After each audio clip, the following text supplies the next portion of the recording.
လူကြီးမရဲ့စိတ်ထဲမှာလလပ်ပေါ်ပါစွာနဲ့ပျော်ပျော်ရွှင်ရွှင်ဖွင့်ထုတ်ပြနေလိုက်သူများကိုမထိခိုက်သေးကိုကိုကပျော်ရွှင်မှုကိုရှာဖွေပြီးနော်ရှားရောပျော်ရွှင်မှုနဲ့မှလူတိုင်းကအသက်ရှင်ရတာအဓိပ္ပာယ်ရှိတယ်မလားနော်ဆိုတော့ပျော်ရွှင်စွာနေပါ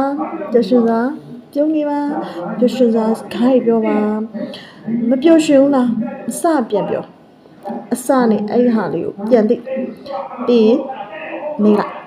ပြီးရင်ပြန်ပြောလူတိုင်းကတော့ဘယ်သူ